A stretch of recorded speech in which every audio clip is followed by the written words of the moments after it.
Does your furry friend take over your bed every night? It's time to reclaim your space while giving them the comfort they deserve with the coldest, cozy dog bed. Don't wait.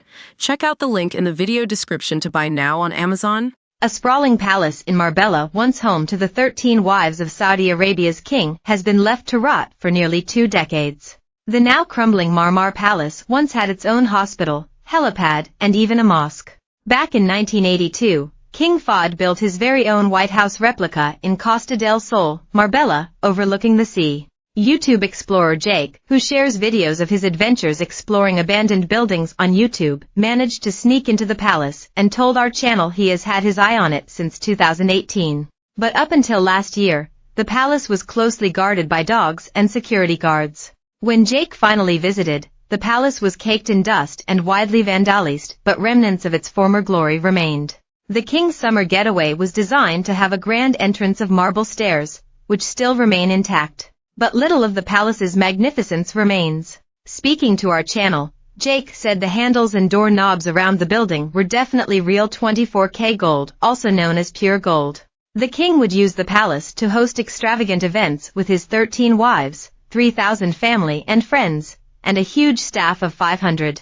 And they were all provided with luxury accommodation. But the once plush royal home now stands desolate at the top of the mountains in Marbella on a strip known as the Golden Mile. Have a look at other eerie abandoned places across the globe. Olympic venues. From the deserted stadia of Rio 2016 to the rotting Athens 2004 basketball courts, many Olympic venues tend to be left to rot once the games are over. Eerie images from past winter and summer games show the derelict ruins from the likes of Berlin 1936, Sarajevo 1984, and Turin 2006. They truly have to be seen to be believed, and should act as a warning to Paris 2024 organizers. Majorca Club, once the host of parties of 10,000 people with half-naked dancers, the Draw nightclub, located near the popular Cala Miller Strip, has now been left to rot.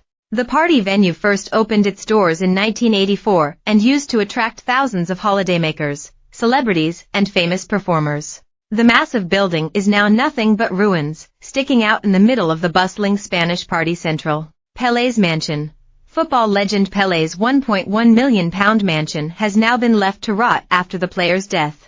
The late star's once luxurious home in Brazil's coastline is now a graveyard of memories of lovers, football, and a debt of thousands of pounds after his family took over the mansion. For over 40 years, Pelé's haven was his mansion situated in an exclusive condominium in Guarujá, in the São Paulo state. Soviet ghost town. In the heart of Latvia's dense forests lies the ghostly remains of an abandoned Soviet town that once stood as a secret sentinel of the Cold War era. Conceived in the tense atmosphere of the 1960s, Skrunda 1 was built to house the operators of an early warning radar system, designed to detect incoming missiles from the west. For decades, the clandestine city was shrouded in secrecy, with its very existence denied by Soviet authorities. The plot was previously worth over £300 million, with 200 acres of land, 4 villas, a string of swimming pools, a heliport, a private clinic, and even a mosque.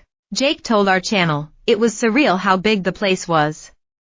It was a shock really to see how the king lived. The king's bedroom was filled with large-scale electrics, old boxes, wallpaper torn down.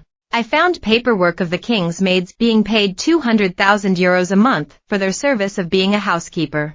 After years of disuse, the luxuries of the palace have been vandalized, with many of the buildings shattered. Tables and chairs were destroyed and had graffiti over them. The back garden was overgrown with weeds, built up with thick layers of mud, Jake said. Jake added it was very obvious someone used to live here, which made this feel so realistic and surreal as old t-shirts, shoes, chairs were lying about. This was all vandalized, he said. It was obvious many people had broken in and stolen his belongings since his death in 2005. On the king's death, Marbella held 3 days of mourning, and there is now a public street named after him. King Fahd is remembered for bringing in a huge amount of revenue to Marbella on his grand visits. Elsewhere, a massive 52-room castle with a giant swimming